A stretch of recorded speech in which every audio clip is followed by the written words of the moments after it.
A segunda pergunta... Sobre divórcio. Sobre divórcio. Exatamente. Um pastor O pastor pode divorciar e ser pastor da igreja. Bom, pode ou não pode? Pode ou não pode? Porque quando se fala de divórcio, temos que entender que não vale divórcio por qualquer motivo. Quando chegaram para Jesus, lá em Mateus 19, eu vou ler porque eu gosto que não a minha opinião ou a minha ideia prevaleça, mas o que Deus diz. Então veja o que está escrito lá em Mateus 19. Mateus 19, os fariseus chegaram para Jesus para pegá-lo no contrapé. Então está escrito assim: vieram a Jesus alguns fariseus e o experimentavam. Então não é pergunta honesta. Pergunta de algibeira. Pergunta para botar a pessoa numa enrascada. E perguntaram assim: é lícito ao marido repudiar sua mulher por qualquer motivo? Notinha de rodapé: Jesus, com o que se chamou de inteligência emocional, não caía nessas esparrelas. Não caía nessas armadilhas. Então, quando alguém vinha para Jesus para pegá-lo no contrapé, ele devolvia a pergunta. Então, em vez de Jesus responder, ele faz outra pergunta. Aí a resposta de Jesus: não tendes lido que o Criador desde o princípio fez homem e mulher? E por isso disse ao homem: deixa o homem seu pai e sua mãe, se une a sua mulher, tornando-se os dois uma só carne? E o que Deus ajuntou, não o separe o homem. O que Jesus está falando? A pergunta é sobre divórcio. E a resposta de Jesus é sobre... A pergunta de Jesus é sobre casamento. Sabe por que tem tanto divórcio hoje? Porque as pessoas não param para pensar o que é casamento.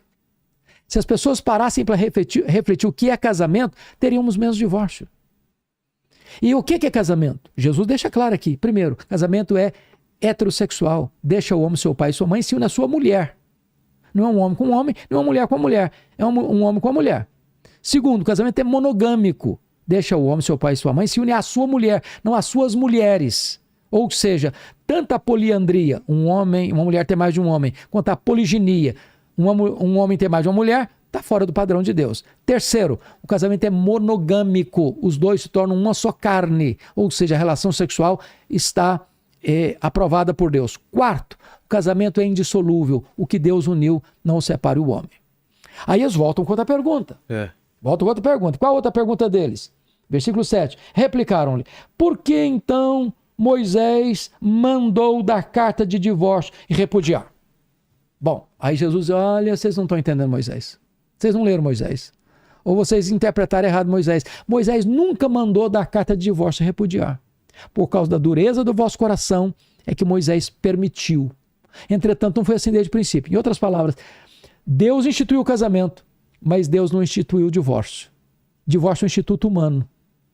Só porque dureza de coração existe, é que existe divórcio. O que é dureza de coração? Incapacidade de perdoar. Assunto que ele tratou no capítulo anterior. Aí Jesus vai dar a cláusula de exceção para o divórcio, versículo 9. Eu, porém, vos digo: quem repudiar sua mulher, não sendo por relações sexuais ilícitas, e casar com outra, comete adultério. Ou seja, se houve adultério, a parte traída pode, não deve, pode, porque melhor do que divorciar é perdoar e restaurar.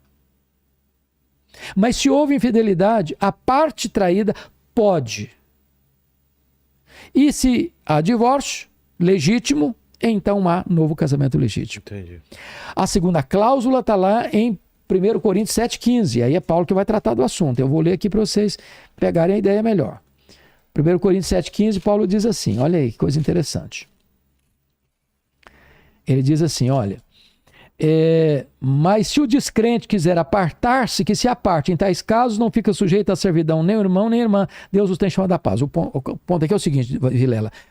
Imagine comigo, José e Maria se casaram. Os dois não são crentes.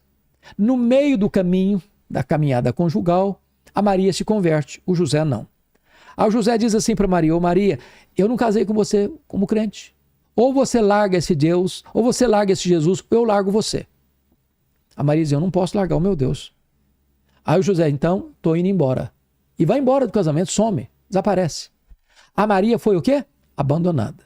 A pessoa abandonada, seja ele, seja ela, não fica sujeita à servidão conjugal. Não ficar sujeita à servidão conjugal é ter o quê? Direito de divórcio. Em havendo divórcio legítimo, há novo casamento legítimo. Então a pergunta é: esse pastor se divorciou por quê? Houve infidelidade conjugal? Houve abandono? Se não houve, nem o pastor, nem qualquer outra pessoa pode casar de novo. Muito menos o pastor que precisa ser exemplo.